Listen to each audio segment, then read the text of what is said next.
Hello दोस्तों, आज हम पढ़ेंगे बेसिक टर्मिनोलॉजी किसका, स्फेरिकल मिरर का। जैसे कि हम लोग दो पढ़े थे, दो टाइप के मिरर होते हैं, कॉनकेव ये कॉन्वेक्स।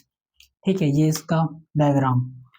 दोनों में सेंटर ऑफ कर्वेचर, ये सेंटर ऑफ कर्वेचर है। ठीक, सेंटर ऑफ कर्वेचर, ये फोकस,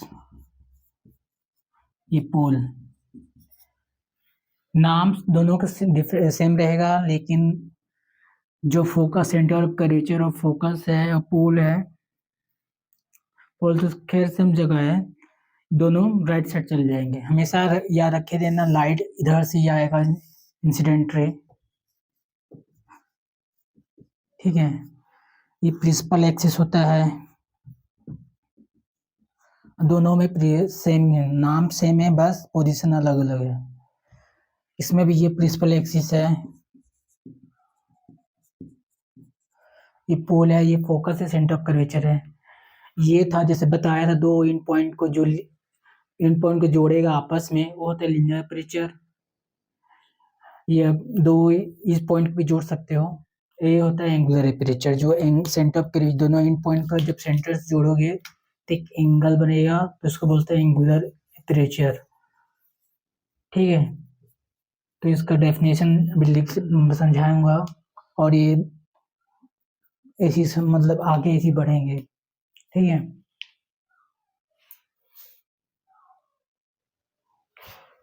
देखो ये रहा डेफिनेशन। क्या होता है सेंटर ऑफ कर्वेचर, किसको बोलेंगे?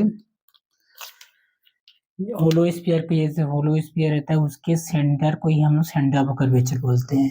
ठीक है, उसके बाद जो रेडियस हुआ ये आर, उसको बोलते हैं रेडियस ऑफ कर्वेचर, जो दोनों से डिनोट करते हैं। कई कई बार हम लोग कैपिटल आ रहते हैं, कभी छोटे आ रहते हैं, दोनों का मतलब एक ही है, कोई दूसरे कोई चीज नहीं है।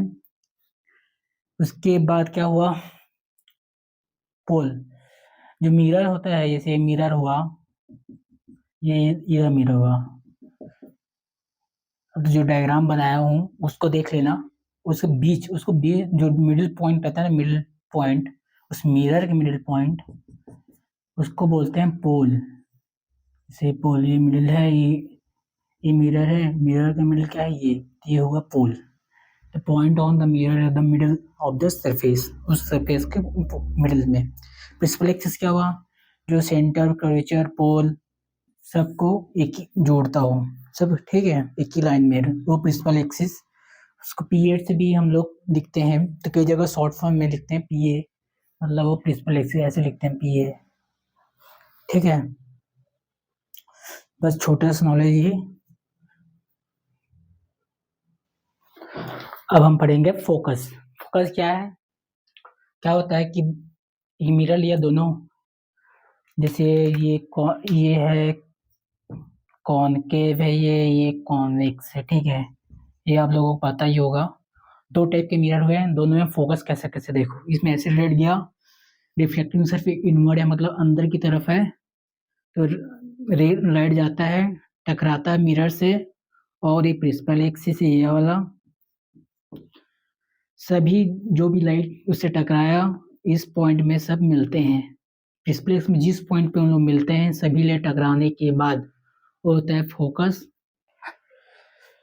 सेम टू सेम इसमें है, इसमें रिफ्लेक्ट हो जाता है सभी लाइट कॉन्वेक्स में, लेकिन अब जब उसको डेज डेज वर्चुअली देखते हैं तो एक फोकस में लोग मिलाना बनता है।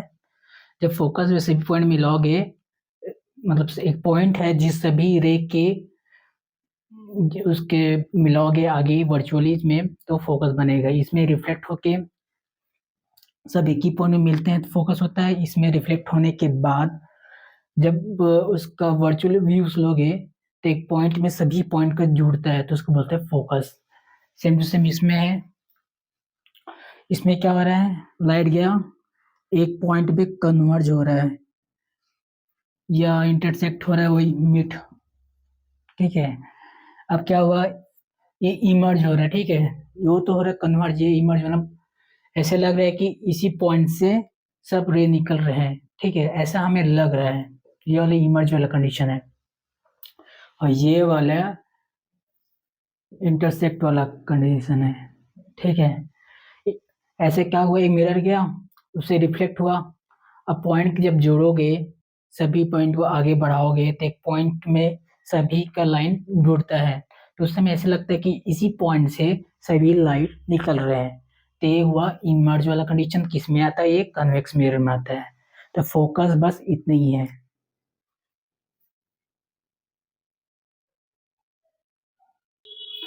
देखो फोकल लेंथ क्या है, ठीक है। स्फेरिकल मिरर में जो पोल और फोकस का जो डिस्टेंस होता है उसको बोलते हैं फोकल लेंथ। एक सिंपल सा चीज हुआ, ठीक है।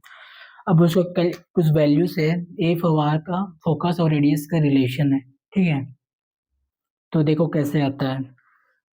सपोज करो हमने दो मिरर ले लिया है, लेकिन पहले यार एक मिनट देख लो, दोनों मिरर का प्रोसीजर सेम है। तो एक मिनट सिंपल से देखो, एक रे आता है, इससे रिफ्लेक्ट होता है मिरर से, फोकस को क्रॉस करते हुए नीचे चले जाता है। एक रे आता है सी से, सेंटर ऑफ कर्वेचर से आता है, तो सेंटर के पास होता है, ठीक। तो हमने एक इसको माना बी पॉइंट, जहाँ पे मिरर पे टकराया है बी, फिर बी से है परपेंडिकुलर हम खींचेंगे किस कहाँ तक, प्रिंसिपल एक्सिस तक। तो उस पॉइंट को जब प्रिंसिपल एक्सिस पे टकराएगा वो लाइन, तो उस पॉइंट को ले लेंगे ए, ठीक है। अब ये एंगल निकालना है, तो कैसे निकालेंगे? फोकस, ये थीटा है, ये angle of incidence equal to angle of reflection. Suppose किया है कि जो एंगल ऑफ इंसिडेंस वाला है वो बनाता है यही तक है ना, ये पर खाली इतना ही है, ये बनाया थीटा, तो L equal to L R, ये भी बनाएगा थीटा। तो टोटल कितना मिलाएगा? To theta. ये क्या हुआ? ये हुआ इंटरनल अपोजिट एंगल का जो थ्योरम है, यू होता है ये वाला। ऐसा दो पैरेलल लाइन है, तो ये एंगल इक्वल रहेगा। तो वो कंडीशन में ये टोटल टू थीटा है, तो ये भी टू थीटा होगा, ठीक है। ये थीटा है तो ये भी थीटा, सेम वाला प्रोसीजर है, दो पैरेलल लाइन। अब क्या हुआ, सेम टू सेम इसमें भी वैसी बनता है, कोई डिफरेंट नहीं है।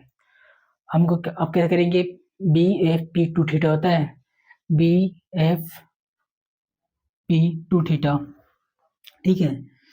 फिर टेन थीटा हमने निकाला, बी ए और ए, ओके, ये वाला बी ए,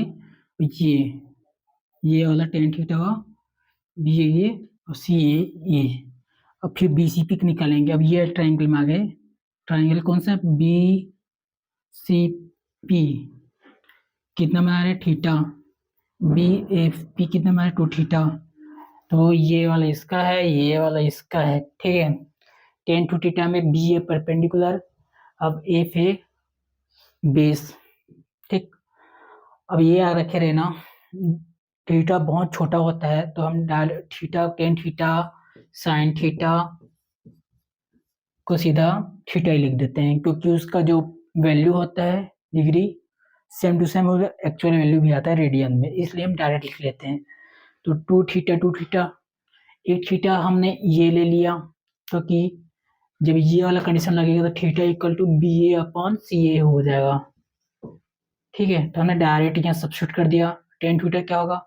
जब टू थीटा होगा तो B A upon F A हो जाएगा, जब थीटा बहुत छोटा रहे, ये कंडीशन रहे तो हम यहाँ पर सब्स्टिट्यूट कर दिया वैल्यू, कुछ नहीं, बस बी ए कट जाएगा, सी ए पता है आर है, एफ ए कितना है, ये है सी आर बाई टू, ये रिलेशन आता है। बस सिंपल सा चीज़ है, ये याद रखे रहना, ज़्यादा कुछ है नहीं उसमें। देखो देखो अब आता है aperture, linear aperture of the mirror, और एक और क्या है, डायमीटर और reflecting surface of spherical mirror. इसका मतलब क्या है?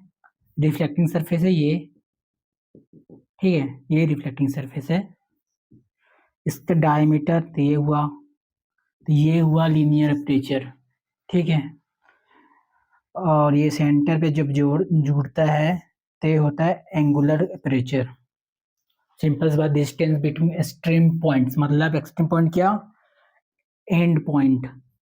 दोनों के एक्सट्रीम पॉइंट क्या है? एंड पॉइंट है। तो दोनों को जब जोड़ोगे सरफेस को तो बनेगा लीनियर अपर्चर। उसके इस पे mirror subtended at the centre. Centre क्या है ये, ठीक है। दोनों एंड पॉइंट जोड़ोगे तो सेंटर पे जो एंगल बनाएगा पूरे को बनेगा ये एंगल एंगुलर अपर्चर। बस इतना ही है इसमें और कुछ नहीं।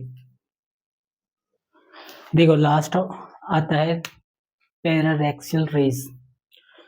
क्या होता है ये देख लो, बहुत यूज होता है टर्म।